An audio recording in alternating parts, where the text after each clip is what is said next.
మజ్జిగ మజ్జిగ అనగానే జబ్బులు తగ్గించడానికి మజ్జిగ పనికి వస్తా అనుకుంటాం. మజ్జిగ ఎంత అద్భుతంగా పనిచేస్తుంది అనేటువంటిది ప్రాక్టీస్లో మీరు చూద్దరు. కానీ మొదలెట్టండి. ఏం చేయాలి అంటే రోజులో ఒక 5-6 గ్లాసుల మజ్జిగ తాగండి చాలు. మజ్జిగ తాగితే మనకేం లాభం అంటే దాంట్లో ఏముంటుంది ఏమిటి, నేను లోపల ఏమేమి ఇంగ్రీడియంట్స్ ఉంటాయి అంటే అని దానికి పోవడంలా నేను ఒకటే కోరుకుంటున్నాను. ఏమిటి దాంట్లో ఉండేది లోపలికి వెళ్ళాల్సిందంటే మీరు ఫుల్ బాక్టీరియా మజ్జిగలో ఉంటుందనే పాయింట్ క్యాచ్ చేయండి చాలు. బాక్టీరియా పుష్కలంగా లక్షలు కోట్లు కుప్పలు ఉండేటువంటి పదార్థం ఏదైనా ఉందంటే ఇంట్లో అది మజ్జిగే. కాబట్టి ఎంత బాక్టీరియా లోపలికి వెళితే అంత ఆరోగ్యంగా ఉంటాం. వెంటనే అది అనకండి బాక్టీరియా ఉంటే జబ్బులు వస్తాయి, వైరస్ ఉంటే జబ్బులు వస్తాయి, అటు వెళ్ళకండి. ఎందుకంటే అమెరికాలో ఒక పెద్ద పరిశోధన జరిగింది 2012 నుంచి 2017 వరకు. హ్యూమన్ మైక్రోబియం ప్రాజెక్ట్ దాని పేరు. $వేల కోట్ల ఖర్చు పెట్టి వాళ్ళు 5-6 ఏళ్ళు కష్టపడి సాధించి చెప్పినటువంటి రిపోర్టు ఎంత అద్భుతాలు ఆవిష్కరించిందో. ఏమని, ఎవరి శరీరంలో అయితే బాక్టీరియా తక్కువ ఉంటుందో వారికి జబ్బులు వస్తాయి అని. ఏం చెప్పారు? ఎవరికి బాక్టీరియా లోనుకుంటే వాళ్ళకి జబ్బులు వస్తాయని చెప్పారు. ఎవరికి బాక్టీరియా లోపిస్తుందో వారికి జబ్బులు వస్తాయని. పైగా ఎంత ఆశ్చర్యంగా ఉందంటే ఒక్క మనిషి శరీరంలో ఎన్ని బాక్టీరియాలు ఉంటాయంటే అని వాళ్ళు ఇచ్చిన లెక్క ఆశ్చర్యంగా ఉంది. ఎంత మాట వరుసకంటాను, మనిషి ఒక 100 జీవకణాలతో తయారైతే 1:10 నిష్పత్తిలో బాక్టీరియా ఉండాలట. 1:10 అంటే 1కి 10, 100కి 1000. 1 కోటి జీవకణాలతో నేను ఏర్పడి ఉంటే నా శరీరంలో ఎన్ని బాక్టీరియా ఉండాలి అంటే అర్థం చేసుకోండి. బాక్టీరియా ఉంటే జబ్బులు రావడం కాదు, బాక్టీరియా లేకపోతే జబ్బులు వస్తాయి. పాజిటివ్ బ్యాక్టీరియా ఒకసారి బాడీలో టెస్ట్ తర్వాత నెగిటివ్ బ్యాక్టీరియాని రానివ్వదు. బస్సులో మనం ఖర్చు వేస్తాంగా, నేను ఖర్చు వేసా ఇంకెవరు రావడానికి అంటారే, అలా శుభ్రంగా బాడీ నిండా పాజిటివ్ బ్యాక్టీరియా నిండిపోతే నెగిటివ్ బ్యాక్టీరియాకి చోటు కూడా ఇయ్యదు. అంత అద్భుతాన్ని వాళ్ళు తేల్చి చెప్పారు. అది ఉన్నంతకాలం జబ్బులు రావు. ఎవరి శరీరంలో బ్యాక్టీరియా నాశనం అయిపోతుందో వాళ్ళకి జబ్బులు వస్తాయని. ఇంకో మాట కూడా చెప్పారు. ఏమిటదంటే మనిషి శరీరంలోకి బ్యాక్టీరియా ఎప్పుడు ఎంటర్ అయ్యిద్దంటే అంటే మురికిలో తిరిగితే ఎంటర్ అయ్యిద్ది, రే జాగ్రత్త అయ్యని కదా. కాదు, అమ్మ గర్భ సంచిలోంచి ఎప్పుడైతే బర్త్ కెనాల్ కాలువలోకి ఎంటర్ అవుతామో ఆ కాలువలోంచి బయటకు వచ్చేదాకా కాదు, కాలువలోకి ఎంటర్ అయినప్పటి నుంచే శరీరంలోకి బాక్టీరియా ఎంటర్ అవుతుంది. అమ్మ బర్త్ కెనాల్లో బాక్టీరియా ఉంటుంది కదా, అక్కడే బేబీలోకి వెళ్ళిపోతుంది. అక్కడి నుంచి మొదలై ఆ 2 సంవత్సరాలు 3 సంవత్సరాల వయసు వచ్చేలోపు మనం ఏ ఏటితో అనుబంధంలో ఉంటామో ఆటాటి ద్వారా మొత్తం బాక్టీరియా, గట్ బాక్టీరియా అంతా ఫామ్ అయిపోతుంది. నోట్లో బాక్టీరియా, చర్మం మీద బాక్టీరియా, కళ్ళల్లో బాక్టీరియా, జీర్ణకోశంలో బాక్టీరియా, చిన్న పేగులో బాక్టీరియా, పెద్ద పేగులో బాక్టీరియా ఎంత ఫామ్ అయిపోతుంది. ఫామ్ అయ్యామంటే రోగ నిరోధక శక్తి వచ్చినట్టే, జబ్బును తగ్గించగలిగే కెపాసిటీ బాడీలో ఏర్పడినట్టే. Internal immunity white cells, external immunity bacteria. ఇంత అద్భుతం. ఇలాంటి అద్భుతమైన జబ్బును తగ్గించగలిగే బాక్టీరియా బాడీలోకి వెళ్ళాలంటే ఏం చేయాలి అనే ప్రశ్న ఆనాడు లేదు. ఎందుకు లేదంటే వాళ్ళు ఊసబియ్యం తిన్నారు, పచ్చివే. సజ్జ ఊసబియ్యం, జొన్న ఊసబియ్యం అని ఇట్లా తాతయ్య కొట్టి ఎవరికైనా రైతుల కుటుంబాల వాళ్ళకి తెలుసు ఇచ్చేవాడు, తినేవాడు. పచ్చికాయలు తినేవాళ్ళు, అనపకాయలు తినేవాళ్ళు, మొక్కజొన్నలు తినేవాళ్ళు, వేరుశనగకాయలు తినేవాళ్ళు, చాలా కాయలు. ఉట్టిగా నేను వరుస రాట్ల నాకు, కానీ ఎన్ని తినే అవకాశాలు ఆనాడు వాళ్ళకు ఉన్నాయి. జొన్న చేనికి పోతే జొన్న ఊసబియ్యం తిన్నాను అనుకోవద్దు. జొన్న చేలో కింద దోసకాయలు ఉండేవి, దోసకాయలు కొరుకొని తిన్నాను. జొన్న చేలో అక్కడొకటి రేగి చెట్లు మలిసాయి. ఆ రేకాయలు అట్లా ఏదో ఒకటి ఉడికించని తినే అవకాశం ఉండేది నేచర్లో. పాజిటివ్ బ్యాక్టీరియా లోపలికి వెళ్ళేది, ఆరోగ్యంగా ఉండేవాళ్ళు. మందేమైపోయింది, భయపెట్టారు. ఎంత భయపెట్టారంటే బాక్టీరియా వల్ల జబ్బులు వస్తాయబ్బా ఫలానాన్ని కనిపెట్టిన ఆయనేమో మంచినీళ్ళకి వెళ్ళి భూతద్దంలో చూసి అమ్మో ఇదంతా మంచినీళ్ళ నిండా బాక్టీరియా, తాకుండా మానేశాడు.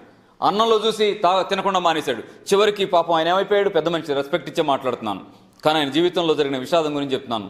నాన్న ఏమయ్యాడు, పిచ్చాసుపత్రిలో చేరాడుగా, పిచ్చాసుపత్రిలోగా మరణించింది.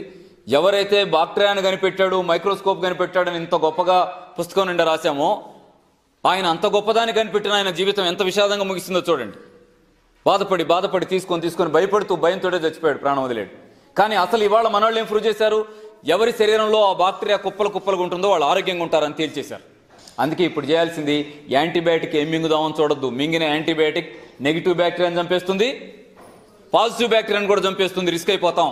అందుకే ఏం చేయండి, పాజిటివ్ బ్యాక్టీరియాని తేలిగ్గా లోపలికి తెచ్చుకోవడానికి ఉడికిన ఆహారాన్ని బాగా తగ్గించి ఉడికించిన ఆహారాన్ని పెంచుకోండి. ఫ్రూట్స్ తినండి, జ్యూసులు తాగండి. మొన్న ఎవరు అంటున్నారు పచ్చి జ్యూసులు తాగమంటావు ఏంటండి, మరేం తాగమనాలి, దాన్ని ఉడకబెట్టుకొని తాగమంటావా, కాగబెట్టుకొని తాగమంటావా, ఏమంటుంది దాన్ని కాదరవల్లి గారు చెప్తారు, దాన్ని ఏమంటారు, కషాయం చేసుకొని తాగమంటావా, అట్లా ఏదైనా చెప్పాలి. కానీ పచ్చిరసం తాగమంటావా ఏంటండి? అంటే పచ్చిరసంలో అంత బ్యాక్టీరియా వైరస్ ఉంటాయి కదా, అది లోపలికి పోతే నష్టపోడా అనే సెన్స్లో. అర్థమైందా? శుభ్రంగా భయపడకుండా హాయిగా పురుగు మందు ఉంటుందేమని భయపడాలి మనం తప్ప బ్యాక్టీరియా ఉంటుందేమని భయపడటం అనవసరం. శుభ్రంగా ఉప్పు నీళ్ళలో వేసి కాసేపు ఉంచి కడిగి పచ్చి వాటిని రసం తీసి తాగేయండి, పాజిటివ్ బ్యాక్టీరియా లోపలికి వెళ్తుంది. ఫ్రూట్స్ తినండి, పాజిటివ్ బ్యాక్టీరియా లోపలికి వెళ్తుంది. ఇంతకంటే సింపుల్ మెథడ్ ఏంటంటే మజ్జిగ. రోజు ఒక 5-6 గ్లాసుల మజ్జిగ తాగండి. పాలు ఎందుకు తోడుకుంటాయి? బ్యాక్టీరియా, లాక్టిక్ బ్యాక్టీరియా అంటారు కదా, బ్యాక్టీరియా ఉండే కదా, పెరుగు ఏర్పడుతుంది. కోట్ల బ్యాక్టీరియా ఏర్పడుతుంది. పెరుగు తింటే ఇబ్బంది, మజ్జిగ చేయండి, శుభ్రంగా నీళ్లు పోసి హాయిగా తాగండి. అరిగిపోవడంలో తేడా ఉండదు, వెయిట్ పెరుగుతానే బాధ ఉండదు, కావాల్సినంత పాజిటివ్ బ్యాక్టీరియా ఫామ్ అవుద్ది. ఒక మాట చెప్తాను, ఆ చెల్లి ఎవరు, టీ వెంకన్న అని ఒక టీవీలో పనిచేస్తున్నటువంటి మిత్రుడు ఉంటాడు. ఇక్కడ అడ్వకేట్గా పనిచేసి తర్వాత ఈ ప్రింట్ మీడియాలో కొంతకాలం పనిచేసి తర్వాత ఇప్పుడు ఎలక్ట్రానిక్ మీడియాలో పనిచేస్తున్నాడు టీ వెంకన్న. వాళ్ళ మిస్సెస్ ఉంది. ఆవిడ ఏం చేసింది, చాలా కాలంగా మాట్లాడేది, మోషన్ ఫ్రీగా అవడం లేదు అన్న, ఏంటి అట్లా అడుగుతుండేది. అమ్మ ఫ్రూట్స్ తిను, ఇట్లా మజ్జిగ తాగమ్మా అని చెప్తే పొద్దున్నే లేసి ముందు మజ్జిగ తాగటం మొదలెట్టింది. పాజిటివ్ బ్యాక్టీరియా అని చెప్పిన తర్వాత నీళ్ళు తాగమని చెప్తాంగా, మానేసి పొద్దున్నే లేగడం ముందు మజ్జిగ తాగడం మొదలెట్టింది 2 గ్లాసులు. తర్వాత వారం తర్వాత కాల్ చేసింది, అన్న ఫ్రెష్గా ఉంది. నెల తర్వాత కాల్ చేసింది, అన్న నాకు ఇబ్బంది పోయింది అని. ఎంత అద్భుతం చూడండి. ఎన్ని సంవత్సరాలు మందులు వాడింది దేనికి? మోషన్ ఫ్రీ రాక గ్యాస్ ఫామ్ అయ్యి రిస్క్ పడుతూ. మజ్జిగ తాగితే ఎంత తగ్గింది? మజ్జిగలో ఔషధాలు ఉండి కాదు, మజ్జిగలో ఆ బ్యాక్టీరియా ఉండి లోపలికి వెళ్ళి నెగిటివ్ బ్యాక్టీరియాని బ్యాలెన్స్ చేసి పాజిటివ్ బ్యాక్టీరియా ఫ్రెష్ అయిపోయింది, నార్మల్ కండిషన్ వచ్చింది. ఇక్కడ ఇంకో మాట చెప్పనా, మనాళ్ళు ఏం చెప్తారంటే ఈ మధ్య మనల్లో ఒక టెక్నిక్ కనిపెట్టారు. ఏమని? ఒకప్పుడేమో ఇబ్బంది ఉండేది కదా, ఇప్పుడు ఏది 10 ఏళ్ల క్రితం మనవాళ్ళు ప్లేట్లెట్స్ కనిపెట్టినట్టు జ్వరం వస్తే చాలు ప్లేట్లెట్స్ తగ్గిపోయినాయి అంటామో 25,000 30,000 బిజినెస్ చేయడం మొదలెట్టారుగా. ఇది గడిచిపోయి 10-15 ఏళ్ళు అయిపోయినట్టే ఉంది. అది కాక ఇప్పుడు ఇంకో కొత్తది కనిపెట్టారు. ఏంటి? రాగానే B12 ఉందో లేదో చెక్ చేసుకోపోండి అంటాం, డి విటమిన్ ఉందో లేదో చెక్ చేసుకొని రాపోండి అంటాం. అది చెక్ చేసుకొని వస్తే అది లేకుండా వస్తుంది, ఎట్టాగు అది తక్కువే వస్తుంది. మీకు అందుకే వచ్చిందండి జబ్బు అని చెప్పేయడం.